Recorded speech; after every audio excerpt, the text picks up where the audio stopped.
mereka melihat bahwa they expect leader yang apa adanya, yang kalau toh kemudian tidak tahu, belum tahu ya bilang, kalau lagi capek ya bilang. Kenapa? Alasannya menariknya adalah supaya tim juga bisa support.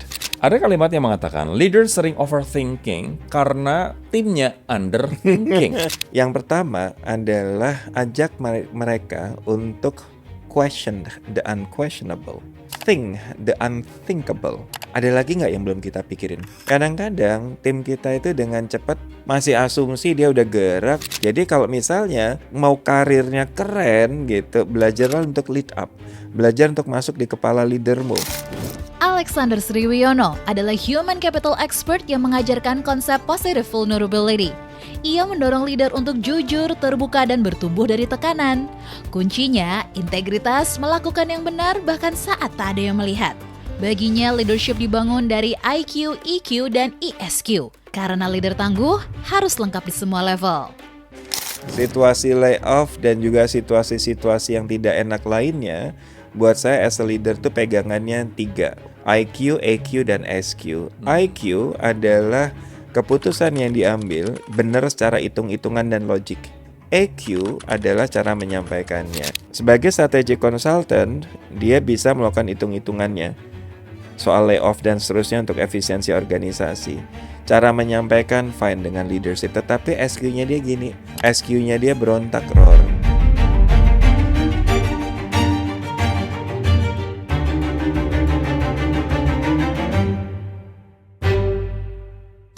Guys, saat ini banyak orang jadi leader, tapi tidak semua orang mampu jadi leader dan tidak semua orang mau jadi leader. Nah, podcast ini dibuat untuk mempersiapkan lo yang saat ini akan menjadi seorang leader atau tengah menjadi seorang leader, tapi lo struggling, lo menganggap menjadi seorang leader itu nggak gampang, dan bahkan lo ada di posisi di mana lo sebenarnya pengen keluar dan pengen resign dari posisi leadership ini. Nah, gue akan ngobrol soal leadership yang akan mempersiapkan kita menjadi seorang leader yang baik dengan orang yang sudah tidak asing lagi, dan ini kali kedua beliau mampir di Room for Improvement, penulis dan founder of Daily Meaning, Mas Alexander Sriwiono. Daily Meaning adalah people development consultancy based in Jakarta. Mas Alex, apa kabar? Baik, Rory, thank you diundang lagi. Thank you for coming again, Mas. Dan congratulations untuk peluncuran bukunya. And honors, thank you. Jadi beberapa minggu yang lalu gue juga menghadiri launching dari buku Mas Alex. Judulnya adalah Pain of Leadership. Buku ini menurut gue wajib banget dibaca buat lo yang saat ini mungkin punya bisnis kecil atau sedang mempersiapkan bisnis, atau lo yang ada di posisi leadership role, entah lo dipromosikan ke menjadi seorang manajer, atau bahkan kamu yang saat ini ada di top management, C-level, atau di bawahnya, seperti di senior manager gitu. Ini buku ini wajib banget dibaca untuk para leader dan calon leader. Aku pengen tanya dulu Mas Alex. Ya.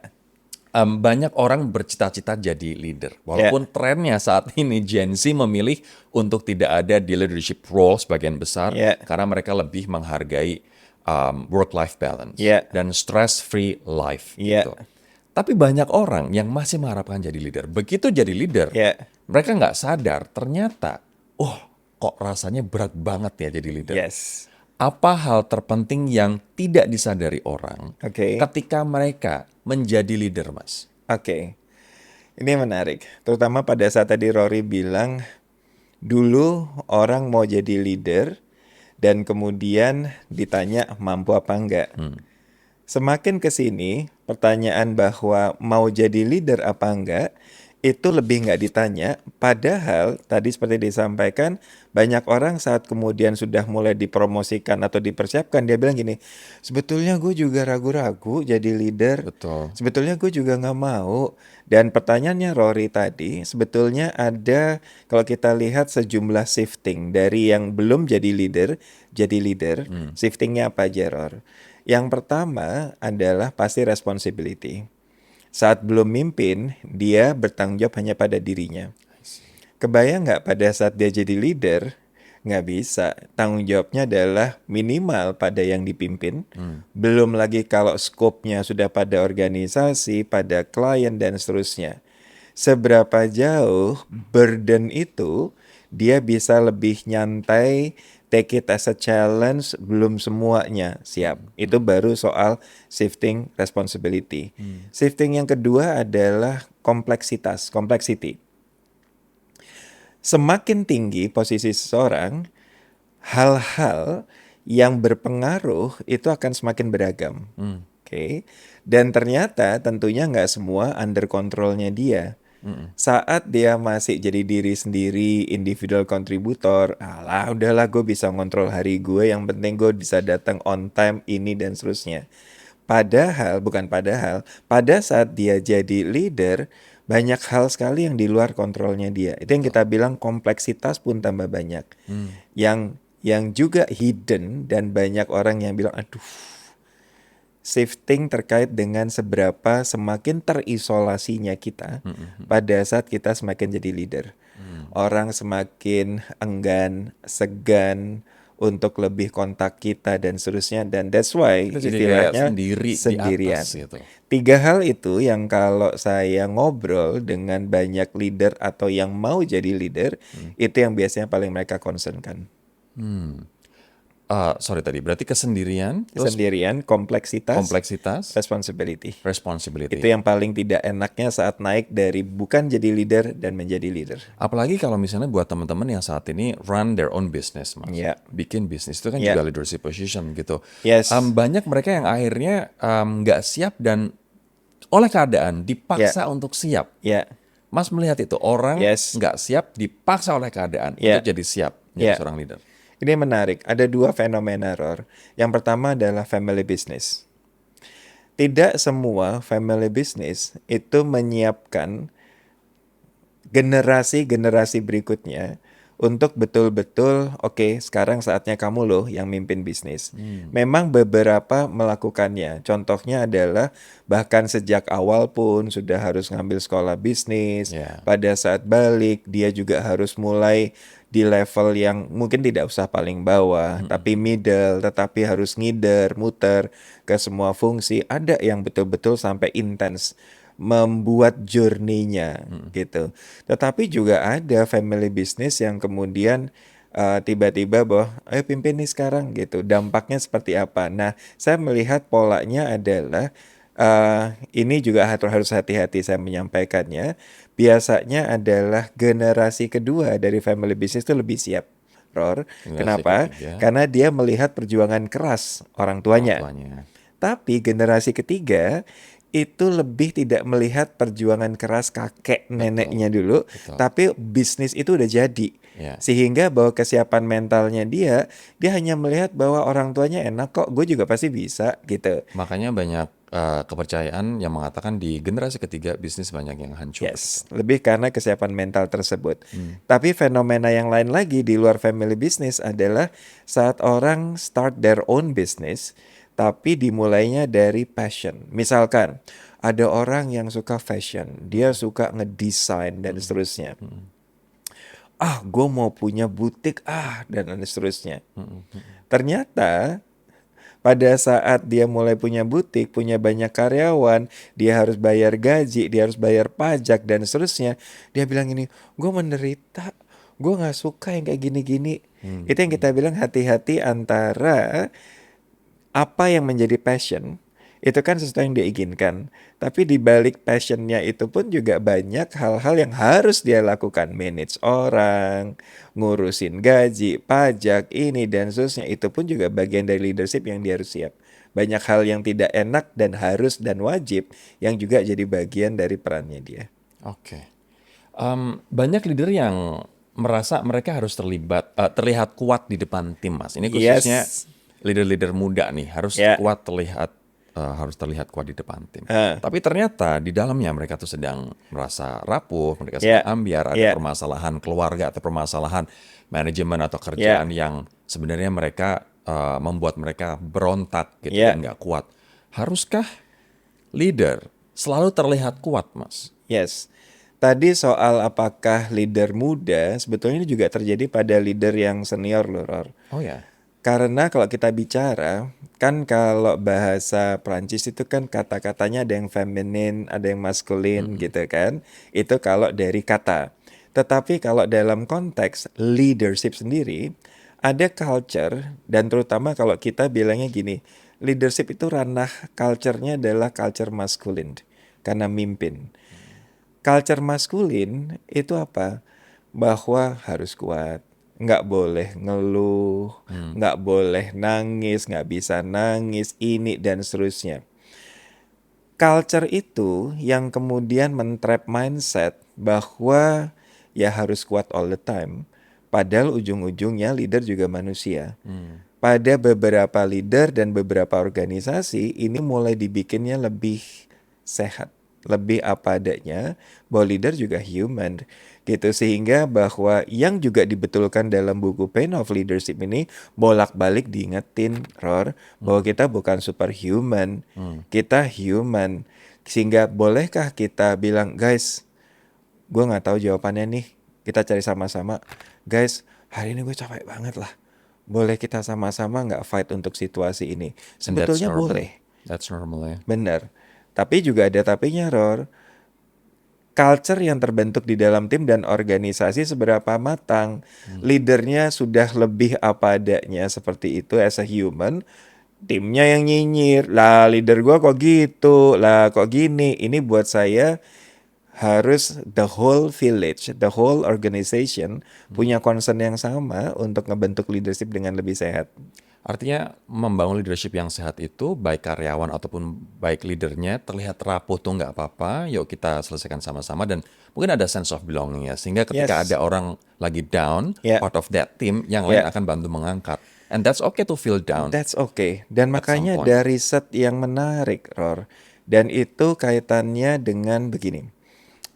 Jadi di satu organisasi, tanpa saya menyebutkan namanya, well known, itu mereka kumpulkan semua tim dan juga anggota timnya, ditanyakan, sebetulnya what do you expect sih dari leader yang ideal versi kalian?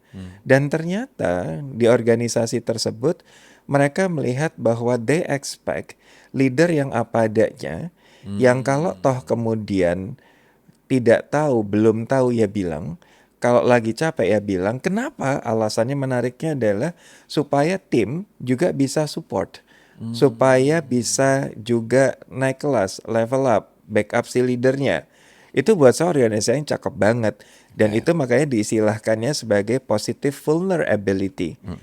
Kita juga boleh vulnerable tetapi secara positif. Oke. Gitu ya, jangan kemudian semua hal kita bilang nggak bisa, sedikit-dikit juga kita kemudian panik, ya nggak juga. Ya, Tetapi bagaimana menjadikan situasi yang kita tidak sempurna itu justru menjadi ruang untuk berkembang. That's positive vulnerability. Ini menarik banget ya konsep positif vulnerability ini, teman-teman, buat teman-teman yang saat ini menjadi leader, bahwa kita boleh kok sebagai leader terlihat rapuh di depan tim. Ya. Dan justru malah banyak anggota tim yang expect kita jujur. Kalau misalnya kita ngerasa kita nggak tahu, kita nggak bisa, kita sedang lelah, kita sedang down, kejujuran itu justru yang akan membuat tim ini solid dan yuk kita selesaikan ini bareng-bareng. Cuman kayak Mas Alex tadi bilang, jangan setiap saat kemudian whining, jangan setiap saat mengeluh. Nanti mereka akhirnya bereaksi, lalu leadernya kok lo whining all the time gitu. Gue bisa jadi leader, gue dibayar lebih mahal dong dari lo gitu ya Mas ya. Sama sense ini loh, Ror. Setiap level itu kan pasti ada core kompetensinya, gitu kan. Ya kalau core kompetensinya ya harus kuasai lah, gitu, ya kan. Tetapi hal yang kita bisa bilang belum tahu nih, bisa saja pada new skill, teknologi, knowledge yang baru, that's really fine. Atau misalnya ngasih jeda, gue belum bisa jawab sekarang, gue jawab besok ya. Yes. Give me a time to think. Itu bisa Beautiful. banget. Oke. Yes. Anyway Mas, ada kalimat menarik di buku ini, Pain of Leadership, yang Deg-degan loh bahwa- saya buku ini dibedah.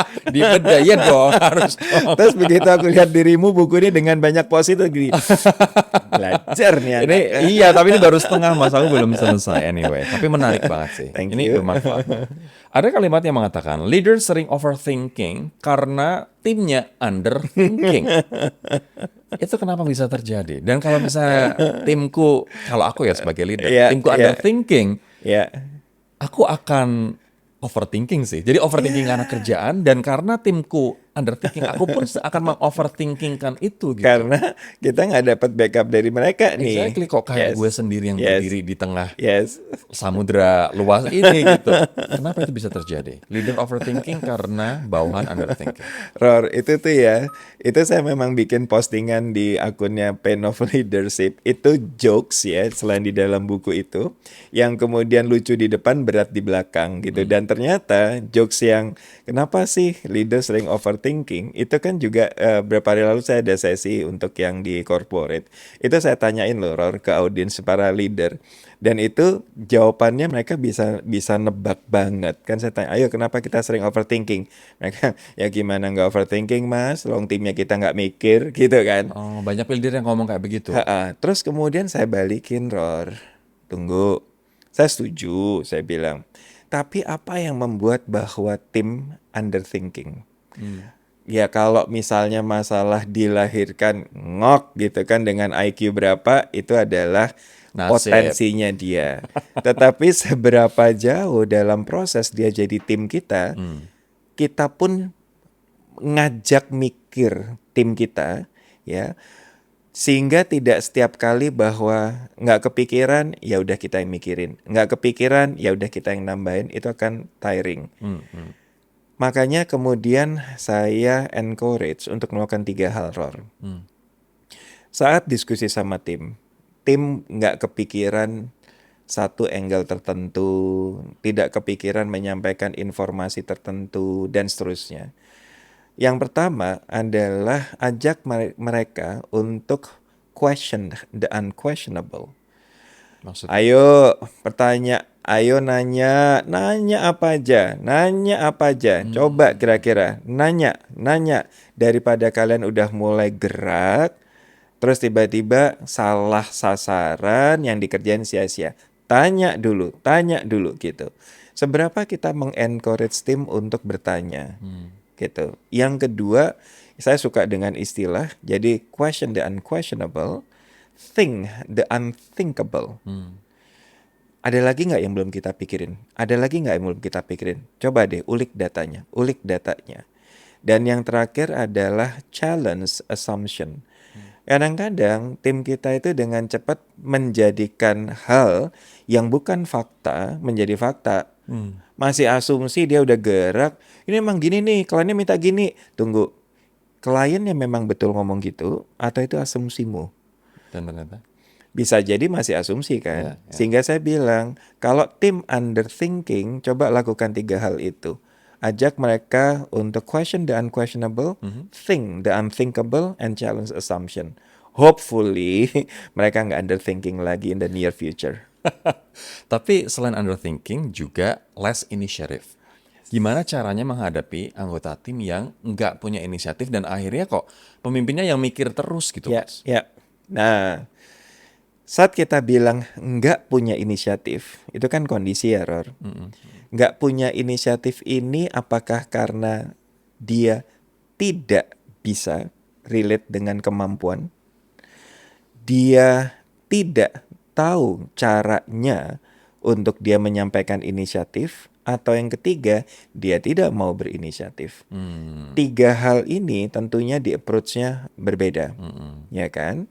Kalau misalkan, wah saya nggak tahu Pak, soalnya gimana caranya menyampaikan ide saya, berarti kita create habitnya, culture-nya untuk boleh loh kalau meeting nanya apapun gitu, sehingga dia lebih bisa tahu caranya dan seterusnya. Kemampuan ya tinggal kita latih, tapi kemauan itu yang menarik. Nah, saya pernah nulis artikel, di buku ini juga ada, Ror, terkait dengan bagaimana kita nge-lead up. Jadi gini, dulu ada tim saya yang saat saya minta satu data nih, Ror, gitu.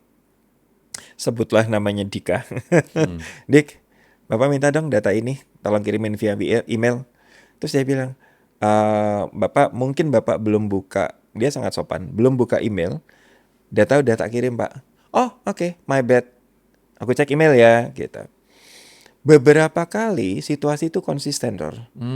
Sampai saya bilang gini, Dik, lu cenayang atau gimana sih? Setiap kali gue mau minta sesuatu, Udah dikirimin. lu udah kirim. Terus dia bilang gini, ya cuman berusaha mahamin aja yang di kepala Bapak itu ada isinya apa aja. Di aku sekarang ngurusin 3 project. Bapak lagi mimpin 7 konsultan. Minimal isi kepala kita sama, Pak. Berarti di kepala Bapak itu ada 7 kali 3, 21 hal. Wow. Jadi, what can I do ya untuk ngurangin beban di kepala Bapak? Ya, aku berusaha membayangkan Bapak butuh data apa ya? Sebelum ditanya aku kirimin dulu deh. Itu kan Wow. langka, Ror. Langka banget. Langka. Dan itu saya sampai terharu banget gitu bahwa ada orang yang berinisiatifnya karena dia berusaha memahami leadernya seperti apa. Ya, ya. Saya akhirnya bikin tangga lead up, Ror. Hmm. Yang pertama adalah bayangkan kalau kita butuh informasi ya, seberapa jauh tim ngasih data tanpa diminta. Itu level pertama. Level kedua, kita bukan lagi hanya butuh informasi, tapi kita punya concern. Berarti kan situasinya udah lebih tinggi dibandingin gue lagi butuh data, tapi gue punya concern. Apa yang kita harapkan dari tim sebetulnya adalah usulan, pemikiran, dan inisiatif. Ya, Bukan hanya ngasih data, betul. gitu. Baru ngusul loh, gitu. Tetapi level ketiganya, kalau kita udah lagi ada masalah, Ror. Jelas-jelas ada masalah. Tim yang bisa lead up, nggak hanya ngasih informasi, nggak hanya ngasih pemikiran, tetapi take saran, action, suggestion. bahkan take action, Oh, take tapi di levelnya dia sebagai anggota tim. Itu saya tulis tuh. Jadi kalau misalnya kamu mau karirnya keren gitu, belajarlah untuk lead up, belajar untuk masuk di kepala leadermu, belajar untuk take inisiatif dan seterusnya. Tapi sekali lagi berapa banyak yang berinisiatif seperti Rory bilang, kalau kita mau balik prosesnya sebagai leader, sering-seringlah kita bilang, guys, gua tuh lagi concern gini loh guys. Lo bisa cariin datanya gimana? Guys, ini ada masalah seperti ini, kira-kira di level kalian apa yang bisa kalian lakukan? Itu perlu dikondisikan. I'm so proud of my team, Yes, my producer, my Yes. editor and videographer. They're the best in Excellent. their field. nice. Tapi banyak orang yang kemudian bertanya-tanya, how do I find Ya, Dika? ya, Teman-teman pasti bertanya, gimana aku bisa nemuin tim atau karyawan Ya. seperti Dika? Ya. Caranya gimana Mas Alex? Atau kayak itu lotre, PPP, siapa yang bagus? Atau hoki aja Mas Alex nemu bawahan seperti Dika? Atau gimana tuh? Aduh, kalau zaman sekarang sih lebih challenging ya, Ror. Ngomong soal challenging, aku nanti juga pertanyakan hal yang challenging juga kok Mas. Ini curcol tipis-tipis nih. But somehow saya percaya ada satu hal begini. Kita bicara proses saling attract-nya, Ror. Oke. Pada saat Rory kerja dan menampilkan certain quality, dan ada orang yang juga melihat bahwa that kind of level of quality seksi, dia akan kemudian lebih approaching you karena merasa ada similarity Ya, ya. gitu. Itu yang buat saya in this universe gitu, apa sih, bird with the same feather flock together. Ya, ya, Ya apa? kan? Burung-burung yang kemudian memang punya bulu yang sama, dia akan kemudian berkumpul bersama gitu. Birds like feather flock together, yes. Sehingga seberapa jauh bahwa kita pun juga menyuarakan values, concerned. Seperti buat saya saat mendirikan Daily Meaning, saya bilang, when work should be more than just a source of daily bread.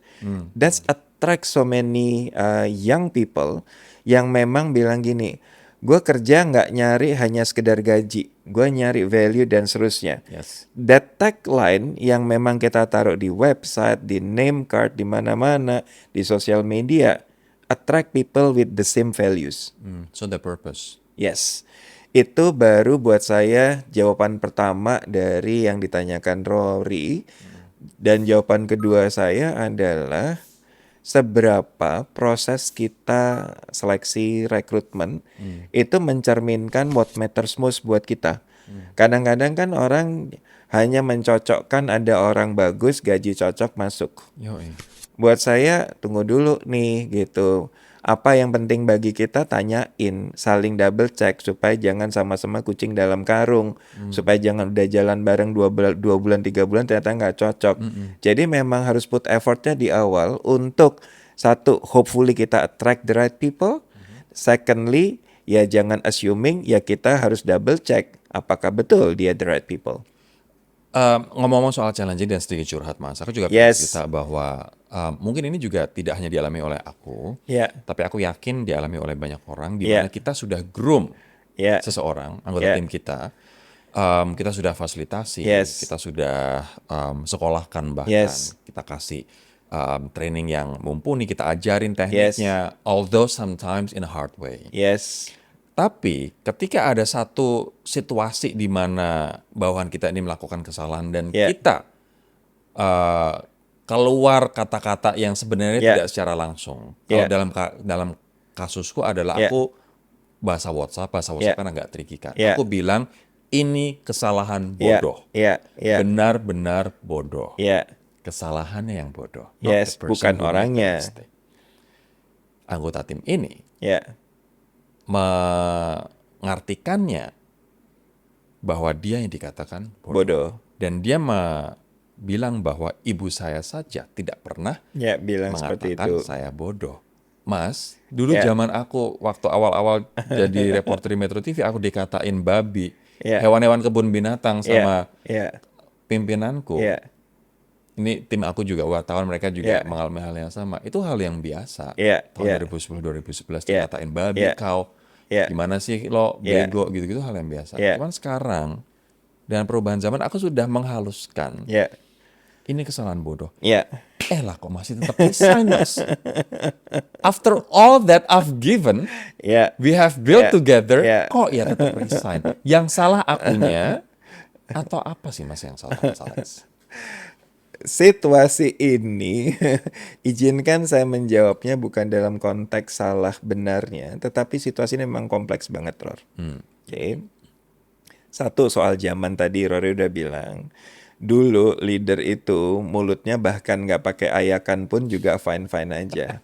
Nggak usah soal kerjaan di kantor. Di dunia pendidikan juga, Ror. Yeah. Sekarang begitu sedikit ada ini sedikit, Komnas Anak hadir, viral dan seterusnya gitu. Saya rasa memang ada perubahan dari zaman gitu. Itu satu. Sehingga kalau kita melihat satu situasi, konteksnya emang udah semakin beda nih. Itu satu gitu konteks. Tapi kalau kita semakin mikro lagi ngelihat the case-nya gitu, ada kita sebagai leader, ada dia sebagai tim, yang kemudian juga dikelilingi oleh culture. Kita sama-sama ada di culture organisasi yang sama, tapi dia juga membawa culture yang tadi dia bilang soal ibu dan seterusnya gitu. Buat saya apa adanya nih ya, Ror. Bagian dari proses berkembangnya kita dan organisasi termasuk dengan siapa yang joined. Di saat ini, gaya leadership kita di organisasi yang kita pimpin saat ini, kondisinya bisa saja membutuhkan gaya style yang Rory bilang seperti itu. Sehingga membutuhkan tim yang juga seperti apa profilnya. Yang lebih tahan bandingkah, yang lebih tangguhkah, yang lebih matangkah. Sehingga situasi ini yang kalau kemudian dia irritate hanya dengan kata-kata itu, mohon maaf saya nggak bilang kata hanya dalam arti mengecilkan, tetapi fokus pada dia take it personally kata-kata tersebut, somehow berarti dia lebih tidak fit untuk kondisi organisasimu yang lagi ada butuh tantangan seperti itu, dengan bahwa gaya leadership yang Rory bilang this is the right one for this time simply nggak fit. Berarti dia memang nggak fit untuk posisi ini. Berarti kalau melihat teori semesta, diuntungkan, dimudahkan karena dia keluar karena lebih nggak fit dengan kondisi yang ada. Tanpa saya bilang salah benar. I see. Gitu. Kenapa? Ya nun sewu ya Ror. Ya sepuh ya Ror. Tanpa bermaksud menua-nuakan. Ya, rapopo Tetapi Mas. my leadership style dulu dan sekarang juga berubah. Dulu But gimana? however, kondisi daily meaning dulu 10 tahun yang lalu, 18 tahun yang lalu saat saya dirikan dengan sekarang juga berbeda gitu. Contoh paling sederhana sebelum ke organisasi nih, Ror.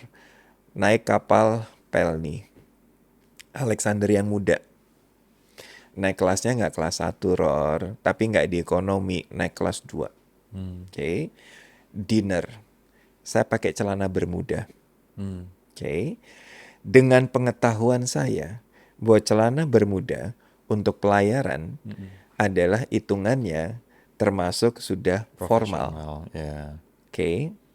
Saat masuk ruang dinner sama petugas yang di sana, saya nggak tahu posisi jabatan dan namanya, dibilangnya adalah tidak boleh suruh ganti celana panjang. Alexander muda bilang, panggilkan Captain. Saya akan sampaikan bahwa celana ini adalah celana formal untuk pelayaran, bahkan boleh untuk dinner, tidak ada masalah. Egonya masih tinggi. Panggil Captain. Ya. Oke. Kalau pikir-pikir, sekarang anggaplah tetap saya naik kelas 2 nih. Pak, boleh ganti celana panjang? Ya, saya ganti. Ya, Gitu. ribet, nggak mau argumentatif. Yes.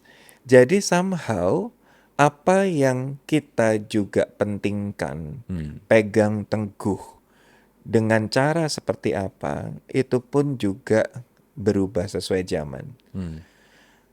Tidak hanya zaman, tapi kondisi perusahaan. Nggak usah sekedar perusahaan. Bahkan kalau saya lagi ngajar, mau persiapan kelas, Ror, Ya. cara ngomong saya pasti gini, guys, udah cek ininya belum? Ininya belum. Kayak tadi kita sebelum mulai syuting kan cek semua tuh, Ror. Nada kita pasti ya benar-benar lagi Tegas. nada mau tempur. Udah cek semua belum? Ini jangan sampai gini loh. Jangan sampai itu nggak nyambung loh audionya. Nanti pada saat ngajar tiba-tiba nggak nyambung audio.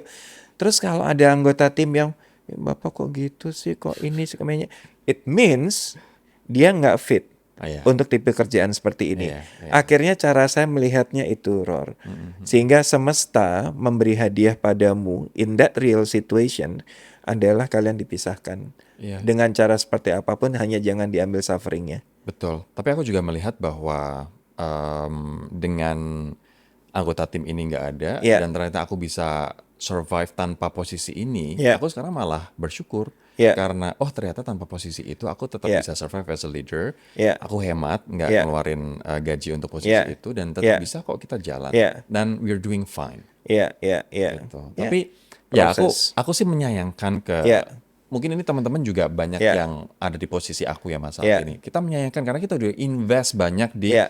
person ini gitu. Yeah. Udah kita sekolah kan, udah kita didik, udah kita Yeah. kasih privilege banyak hal, tapi ternyata hanya karena hal yang sepele keluar begitu Yeah. saja. Ya. Sayang banget gitu. Ada satu lagi nih yang kita belum pernah omongin, dan ini terus terang akan jadi bahan webinar saya dalam waktu dekat. Sebagai leader, ikhtiar apa yang kita lakukan, seberapa jauh itu relate kepada ikhlas dan juga tawakal. Yang tadi kita bilang bahwa ini kita udah lakukan loh, kita udah lakukan dan seterusnya, itu saya ingin pecah bahwa di dalam ikhtiar tersebut ada tingkat responsibility. Bahwa pada saat kita ngembangkan tim, itu responsibility-nya kita, dan responsibility-nya dia adalah untuk berkembang pada saat kita kembangkan, gitu. That's a part of our responsibility. Jadi ada kontrol di tangan kita, ada juga kontrol di tangan dia, dan juga ada kontrol di tangan Tuhan, Betul. gitu. Dan seberapa jauh bahwa dari yang kita lakukan sebagai ikhtiar, terus kemudian tingkat kita untuk let go terkait dengan keikhlasan adalah gini, udah diginiin, kok gini hasilnya. Nah itu tarik ulur yang kalau dijadikan matriks tuh, Rol, buat saya ini saya lagi bikin lagi satu konsep baru. Saat kita dilahirkan saja, itu kita sebagai bayi tidak dengan tingkat kontrol zero dan kemudian tingkat responsibility zero. Kita punya kemampuan yang diberikan Gusti Kalik dengan bisa bernafas. Kan bayi nggak bisa bilang, gue nggak nafas gitu. Saat dia bisa nafaslah. Itu kontrol responsibility. Tapi juga ada titik bahwa kita nggak mungkin jadi Superman. Oke. Dengan dimana kita bilang, saya bisa lakukan semua hal dan saya bisa kontrol semua hal. Situasi yang terjadi tadi adalah sudah di luar dari Kontrol batas kita. kontrolnya kita. Oke, dikotomi kendali ya Mas Alex. Mas, kadang kita juga sebagai leader ingin dinilai baik. Ya, Tapi ketika kita berbuat baik dan kadang terlalu baik, ya, justru malah merusak tim. ya, Leader itu harusnya baik atau tegas, Mas. siap. Kalau saya lihat perbandingannya, sebetulnya kalau saya bandingkan katanya antara being nice dengan being kind. Ya. Being nice itu sangat ingin terlihat baik dan baik-baikin orang. That's being nice. Being kind adalah berbuat kebaikan yang penting untuk kepentingan banyak orang. Sehingga kalau misalkan dia harus tegas, tapi itu untuk kebaikan, itu being kind. Oke. Dia harus marah, tapi marahnya penting untuk kebaikan, itu being kind. Bahwa itu harus dimarahin, tapi karena kita nggak marahin, karena kita mau being nice dan tetap disukai, sebetulnya kita melakukan kejahatan sebagai leader. Jadi seharusnya kita being kind instead of being Being nice. nice, yes. Dalam being kind namanya tegas, marah, Galak. galak, selama ada alasannya boleh. Oke. Tapi saya ingat dulu pernah ngobrol sama Mbak Rosyana Salahi. Mbak Rosy apa kabar? Dia bilang gini, Lex, gitu kan. Saya bilang, Mbak, itu seberapa jauh nih dibilang tegas? I don't mind, tapi yang saya nggak mau dia dibilang kasar. Apa bedanya? Tegas adalah prinsip, kasar adalah cara. Oke. Sehingga kalau orang marah, sebetulnya marahnya bisa dua nih. Dia marahnya karena tegas, tapi disampaikan dengan kasar, itu yang menjadi salah. I see. Oke.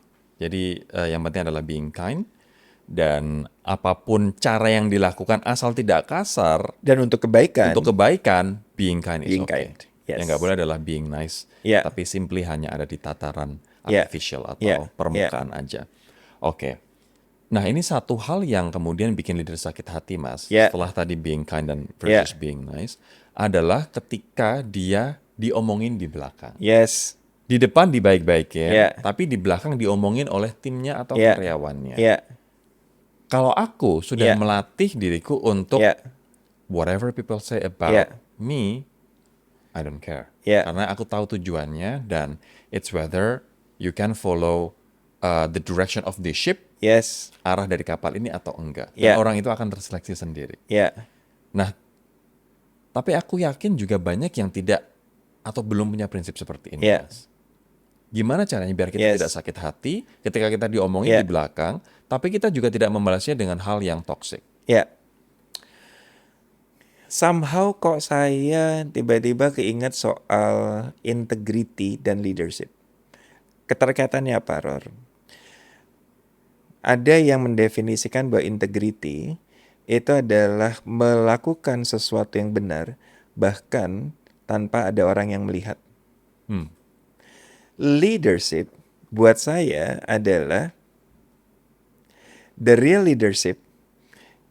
Seberapa jauh kita dibilang bagus atau enggak pada saat justru tidak di depan kita. Ujian leadershipnya di sana. Kenapa? Karena kalau kemudian orang bilang, wah Bapak keren, wah Ibu strategik banget dan seterusnya, tetap ada kemungkinan seberapa itu genuine atau fake kalau itu dilakukan di depan kita. Depan kita. Atau menjilat pantat kita misalnya. Exactly. Ya kan? Jadi buat saya ujian leadership yang sebenarnya adalah justru pada saat tidak di depan kita, bagaimana kehadiran kita tetap direspek orang. Saya punya contohnya, Ror. Oke. Ada satu organisasi saya nggak bisa sebutkan. Itu kan kita bisa lihat culture dari gerak-geriknya orang ya, Ror, gitu.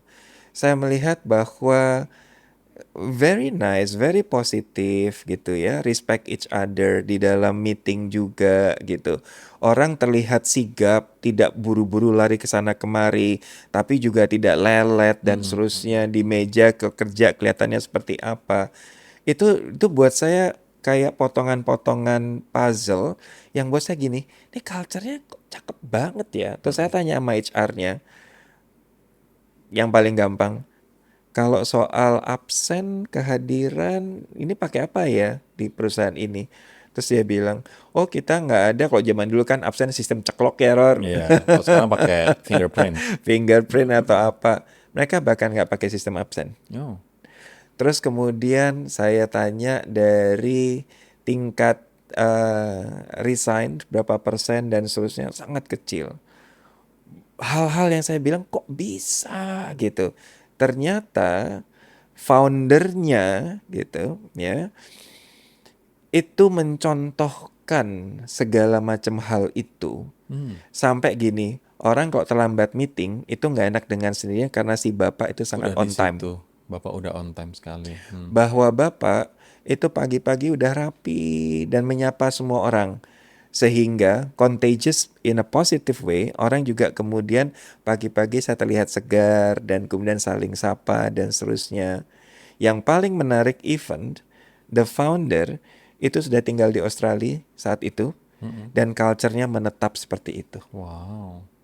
Jadi buat saya seberapa pengaruh keberadaan kita sebagai leader itu kalau bahwa orang baik-baikin kita, saya punya teori adalah kecepatan mengetik, Ror.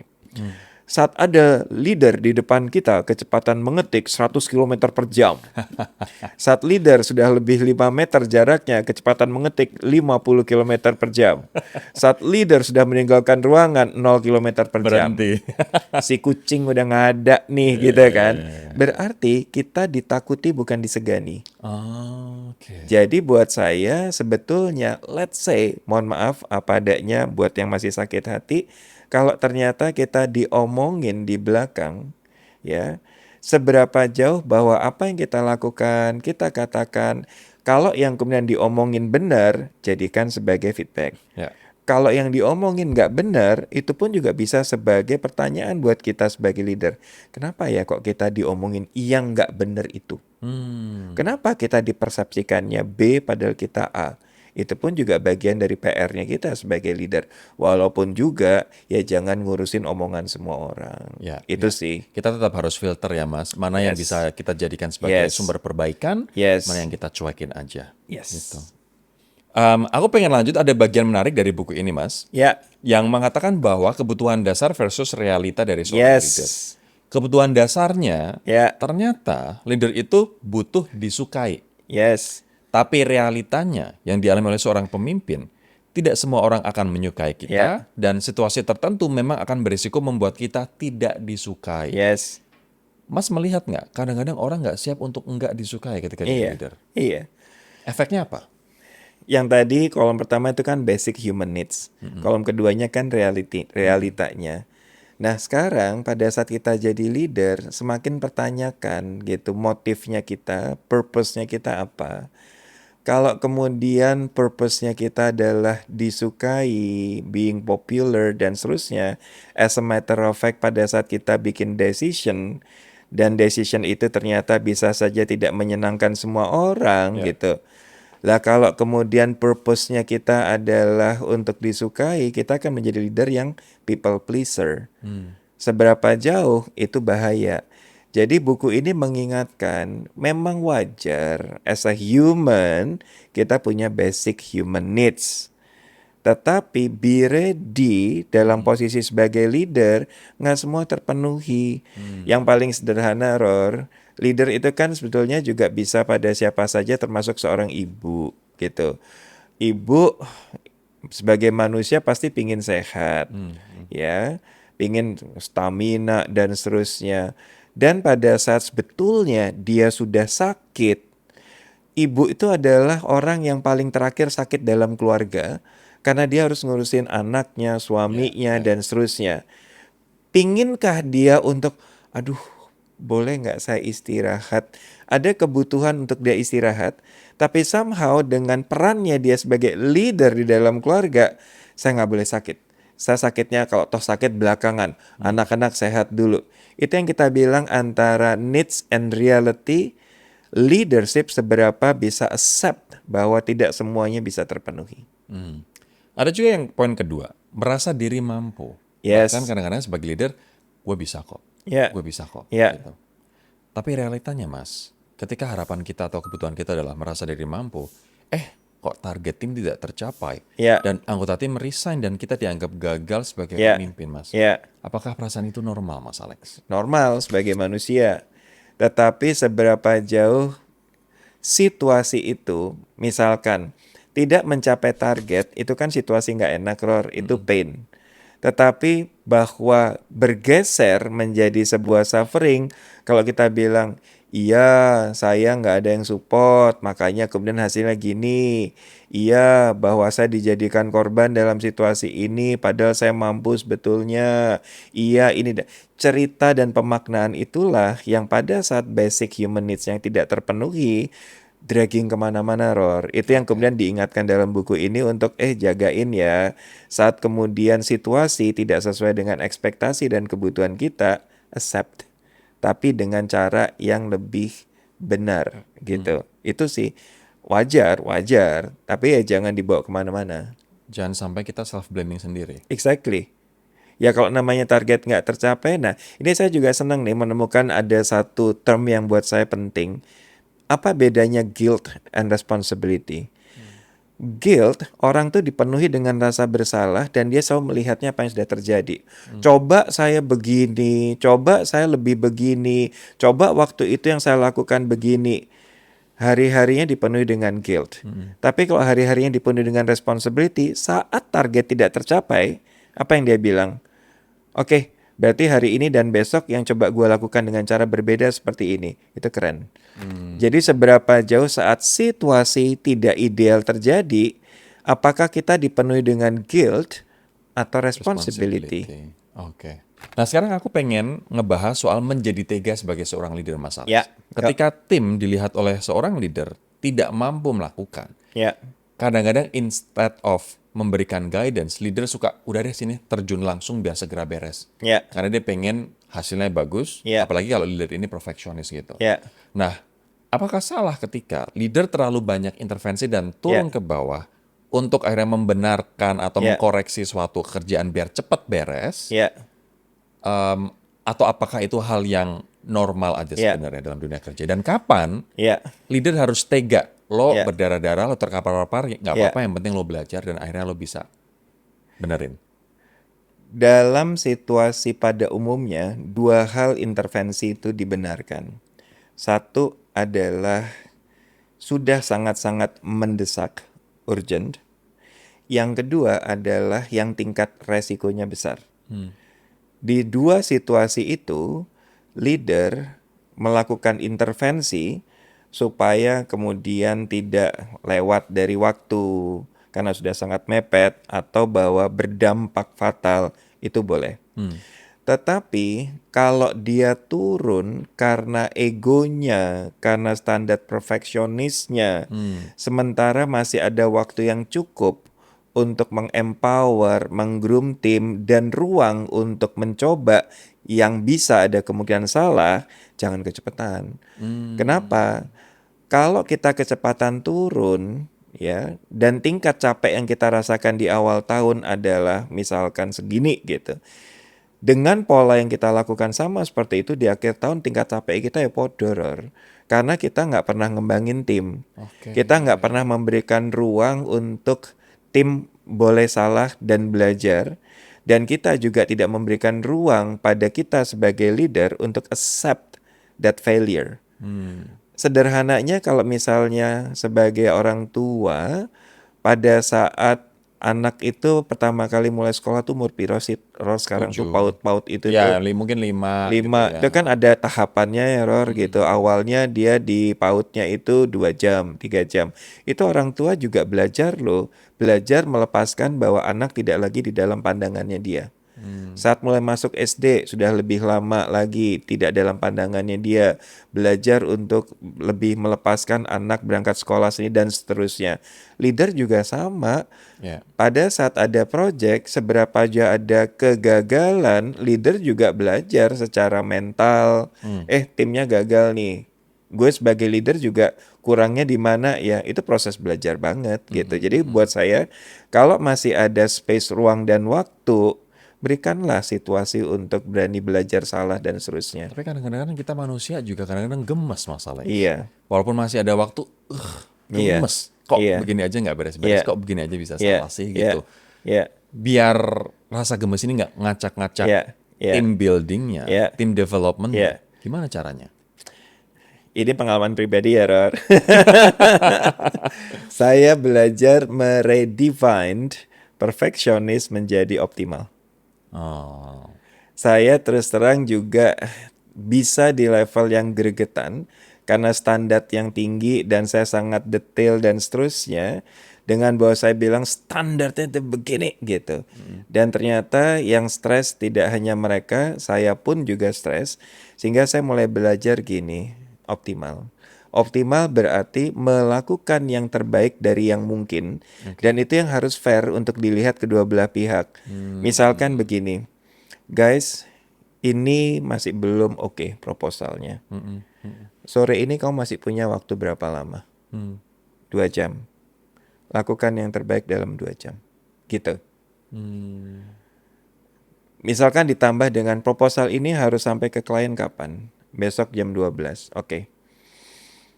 Challenge yourself, apa yang bisa kamu lakukan yang terbaik dari yang mungkin sampai jam 9 pagi besok, terserah dengan mau kamu caranya seperti apa, as long as you're happy with that. Respect yourself, respect others. Berarti saya punya ruang untuk review dari jam 9 sampai jam 12. oke. Gitu. Proses itu yang challenge them and challenge ourselves. Itu memang nggak terjadi dalam semalam sih, Ror. Saya bergerak dari perfeksionis menjadi optimal. Itu pun juga take years. Oke. Jadi Take years. jangan kejar being perfect, tapi Optimal. being optimal.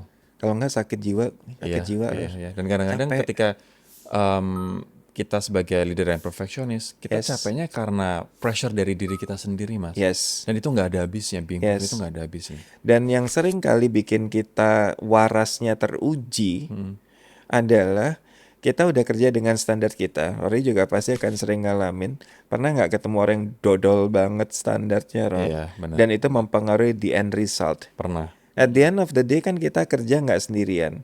Kalau toh kita dengan tim kita seakan-akan kita masih bisa jagain quality tim kita. Tapi terus ketemu dengan pihak lain, vendor, pihak ketiga, dan seterusnya, yang ternyata mereka kerjanya nggak benar dan mempengaruhi hasilnya kita juga. Itu pun juga yang kadang-kadang kita, tingkat keikhlasannya kita juga teruji. Karena kita bilang, we've done our best at our part. Gila nih, orang itu aja yang mempengaruhi membuat hasil kita nggak bagus gitu. Itu juga proses kita lebih berproses in a way as a leader. Ada anggota tim yang misalnya rajin, Iya. tapi dia tidak terlalu Kompeten. pintar. Terlalu pintar. kompeten. Oke, Iya. yes. Tidak terlalu pintar, tidak Iya. terlalu kompeten. Iya. Cara ngomongnya gimana, Mas? Diskusikan konsep ini di dalam coaching, yaitu bedakan busy and productive. Rajin kalau hanya sekedar datang on time, tidak pernah bolos, kemudian sibuk melakukan segala sesuatu, tidak pernah ketiduran di kantor, bahkan ngelembur, kita bilang bahwa I respect your effort. But on the other hand, juga ada sisi lainnya dari busy, yaitu produktif. Produktif mengacu pada hasil. Sehingga, perjelas nih, dari kerjaanmu yang ditargetkan apa, yang sebagai standar kualitasnya seperti apa, gitu. Nah, rajin saja, kalau hasilnya tidak nyocok ke sana, berarti ada yang kurang. Yang bisa tak bantu apa? Yang saya bisa coaching kamu kira-kira di mana? Kamu bingungnya apa? Nggak mampunya di mana? Disitulah kita mulai ketemu kompetensi gap. Oke. Gitu. Jadi sekali lagi yang bisa kita sampaikan saja, I respect rajinmu, tetapi ingat bahwa kita juga punya target. Ya. Seberapa jauh rajinmu ternyata juga bisa produktif mencapai target. That's the simple way to say that. Kebalikannya, Yes. Kalau misalnya orang ini kompeten, Ya. tapi dia nggak rajin, ngilang-ngilangan, nggak Ya. bisa dikontak. Ya. Harusnya itu adalah jam kerja dia standby, tapi nggak bisa dikontak. Apa yang harus kita lakukan? Good. Berarti dia cakep nih, dia kompeten nih. Tapi sikap kerjanya dan ngilang-ngilangan itu yang terjadi. Pertanyaan sederhana, dia mencapai target nggak? Mencapai target. Kalau mencapai target, PR-nya adalah culture yang Rory atau siapapun para leader yang harus create untuk tim itu. Karena begini, kita bilang, I respect bahwa kamu bisa mencapai target, gitu. But somehow, ngilang-ngilangnya kamu itu juga bisa impacted to your colleague, your friends, your team. Posisimu tidak hanya kerja sendirian nih, gitu. Organisasi. Ya. Tapi we are in an organization, in a team yang juga punya values and culture. Oke. Bisa jadi nih kalau sense-nya saya, bisa jadi bahwa scope kerjaannya dia is too easy for him or her, Oke. sehingga harus di-enrich juga bisa. Gitu. Oh, terlalu gampang. buat Karena tingkat gini tim mah ya. gue bisa ngerjain 3 jam, kenapa gue harus stay di kantor 7 jam? Ya. Gitu. It means bahwa perkaya perannya dia untuk dia bisa, oke, gue tertantang nih, fine, gitu. Oke. Berarti tambahin kerjaan, tambahin challenge-nya ya, Mas. Yes. Oke, kita ada di segmen rapid fire question, Walaupun Mas. dia pasti minta nambah gaji, ya Yoi. bagian dari. Itu nanti negosiasinya gimana aja ya kan. Aduh, deg-degan nih kalau rapid question nih. Cuman kalau nanti lebih produktif hasilnya naik gaji pun nggak masalah. Nggak masalah. Nggak masalah. We are talking about business. Iya. Sebelum rapid fire Apa? question. Siap. Naik gaji, Ya. itu perbandingannya berapa? Dengan misalnya dia naik gaji misalnya 1 juta, dia harus bisa menghasilkan value berapa juta, Mas? Walaupun ini tidak harus di-quantify dengan Ya. uang ya, tapi kira-kira berapa? Too much variable for that questions. Jadi kalau yang bicara secara sistemnya dan seterusnya adalah bahwa tiap orang kan pasti harus ada KPI-nya. KPI itu kan nggak cuma satu, gitu. Nah, kemudian ada hitung-hitungannya, dia pencapaiannya berapa persen di KPI-nya, dan kemudian dikaitkan dengan sistem remunerasi di organisasi, dibandingkan dengan market dan seterusnya. Ya. Variabel cukup banyak, jadi nggak bisa hanya sekedar bahwa Rumus di itu nggak bisa. rumus itu nggak bisa. Karena aku selama ini berpegang bahwa aku gaji kamu misalnya Ya. 1 juta, kamu harus Ya. bisa menghasilkan 3 juta. 1/3, Mas. Itu nggak Oke. bisa kayak gitu.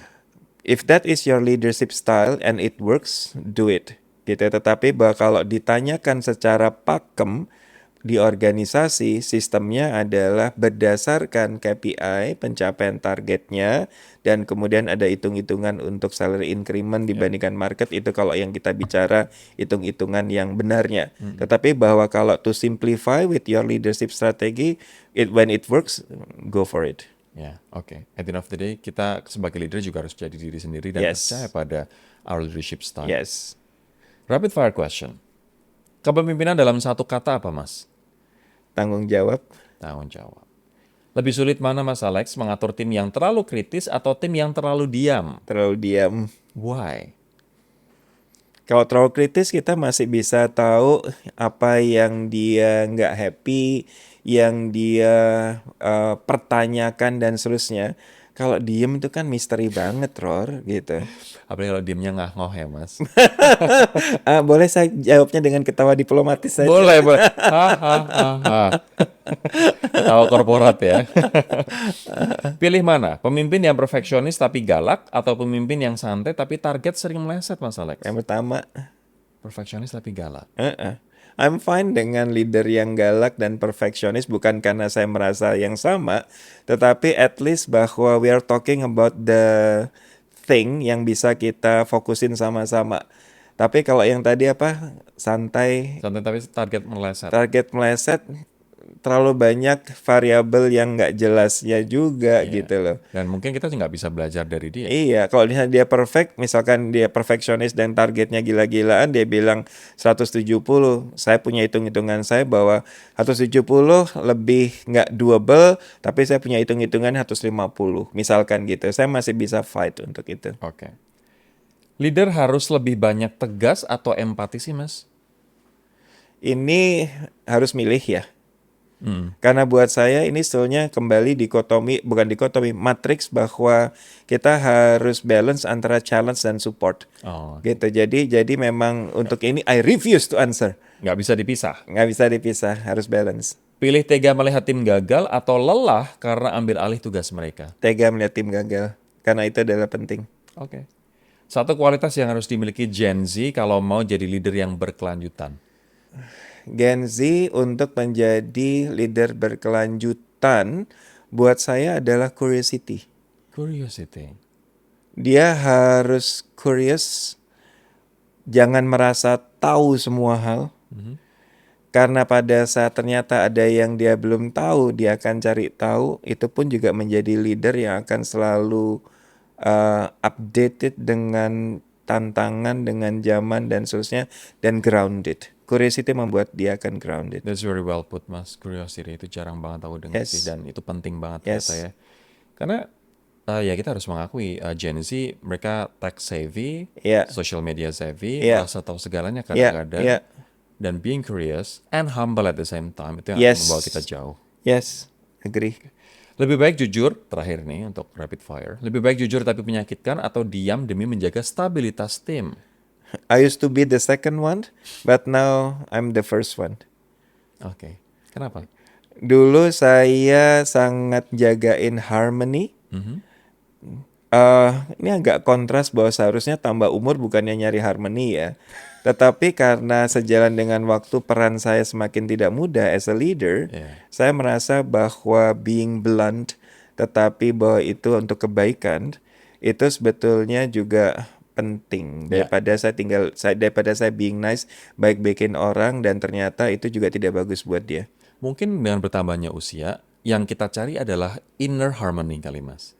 Yes. Makanya yang kita cari adalah Yeah. efficiency, Yeah. terus professionalism, akhirnya Yeah. kita being blunt. Maybe Yeah. that's my analysis. Satu lagi mungkin adalah saya respect dengan genuine. Jadi bahwa being genuine dengan usia yang semakin bertambah buat saya penting. True. Mas, kalau ada contoh situasi misalnya perusahaan yang tempat kita bekerja Yeah. harus mem-PHK karyawannya dan Yeah. kita ada di posisi yang kita harus berbicara kepada Yeah. karyawan ini, Yeah. menjelaskan berita-berita buruk ini Yeah. kepada karyawannya. Ya, Kita berarti nanti yang akan didemo, kita yang Yeah. akan dibenci. Yeah. Syukur-syukur semoga kita nggak disantet sama mereka. Yeah. Apa yang harus kita lakukan, Mas? Yep. Ketika kita dihadapkan pada situasi tidak Yeah. ideal dan kita harus menjadi the face of this Yeah. not idealistic situation. situasi layoff dan juga situasi-situasi yang tidak enak lainnya, buat saya as a leader tuh pegangannya 3, Ror. IQ, EQ, dan SQ. IQ adalah keputusan yang diambil benar secara hitung-hitungan dan logik. Oke. Jangan sampai salah nih, mulai dari berapa orang yang di layoff, kompensasinya, aturan perusahaan, aturan ketenaga kerjaan, itu semua adalah bagian dari the IQ level. EQ adalah cara menyampaikannya. Keputusannya benar, tetapi cara menyampaikannya, hubungan antar manusia, Ror, apa tuh istilah dalam Islam hubungan antar manusia gitu, Ror? Iya, silaturahmi. Yang habil. Habibun Nanas, Nah, itu. hablum minanas. Nah, itu adalah the EQ partnya tuh. Gitu. Seberapa jauh kita merespek orang dengan keputusan kita yang secara logik benar. Satu lagi adalah SQ. Nah, ini tolong lagi nih istilahnya, kan ada hubungan antar manusia, ada hubungan vertikal ke atas, gitu. Itu yang juga harus kita bicara secara norma dan value, tidak salah. Gitu. Jadi ada teman saya yang kemudian merasa karena dia sebagai strategy consultant, lately apapun klien yang dihandle-nya pasti kaitannya dengan efisiensi, Ror. Sebagai strategi consultant, dia bisa melakukan hitung-hitungannya soal layoff dan seterusnya untuk efisiensi organisasi. Cara menyampaikan fine dengan leadership, tetapi SQ-nya dia gini, gila ya kerjaan gue 4 tahun terakhir Mecatin banyak orang. itu mempengaruhi, dan dia sebagai konsultan berarti dia handle banyak perusahaan loh, Ron. Kebayang nggak bahwa kalau satu perusahaan aja terjadi layoff-nya let's say 500, ya setahun dia handle 10, Berarti apa yang dia utak-atik mempengaruhi 5.000. Iya. 4 tahun 20.000. Iya. SQ-nya dia berontak, Ror, gitu. Yang kemudian gini, ini bener nggak ya? Ini bener nggak ya? Gitu. Itu yang setiap orang, setiap leader juga harus sampai kepada 3 layer itu Ya. dalam situasi sulit sehingga tidak gegabah. Ya. Jadi EQ, IQ, SQ ini akan Yes. memberikan kita apa ya, Mas? Perlindungan, Ya. rasa aman, Ya.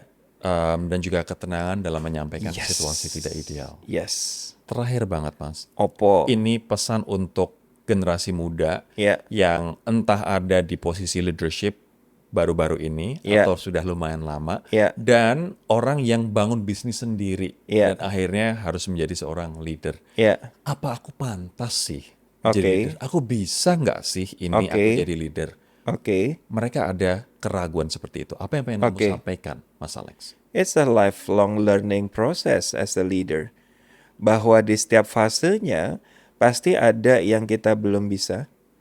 Bisa saja ada momen yang ternyata, oh saya ternyata belum cukup pantas untuk memimpin. Itu yang membuat bahwa kita juga humble dan terus belajar. Jadi buat saya adalah seberapa jauh kakinya tetap jejak bumi, Ror.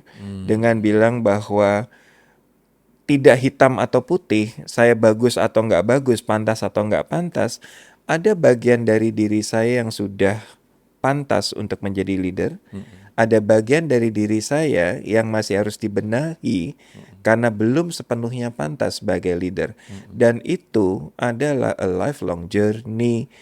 Sampai di level manapun mau pensiun pun, itu juga mikir, saat masuk pensiun, seberapa saya bangga dengan bilang bahwa saya udah kerja berapa puluh tahun, seberapa pantas ya legasiku yang tak tinggal apa wae ya. That kind of self-talk, monolog, itu membuat orang tetap humble, but at the same time growing as a human.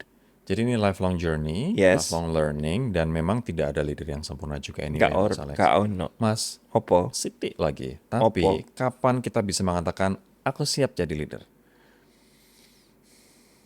Saat melihat bahwa tanggung jawab yang ada dalam peran sebagai leader ada meaningnya buat kita. Saat kita mau punya anak, kita jadi orang tua, kita melihat adakah arti yang akan saya pegang dengan jadi orang tua, karena jadi orang tua nggak gampang. Saat saya dipromosikan jadi leader punya anak buah, apa artinya, apa meaningnya dengan menjadi atasan? Saat saya menjadi ini, itu, dan seterusnya. Jadi buat saya sebetulnya adalah saat orang melihat bahwa ada meaning, arti, makna dari peran itu, dia akan bisa jalanin itu dengan segala macam enak nggak enaknya. Mas Alexander Sriwiono, terima kasih buat Matur waktunya nuwun, once Mas again, Rory. dan juga ilmunya. Semoga Matur nuwun. bermanfaat untuk kita semua. I'll see you in the next video. Bye-bye. Thank you, Mas.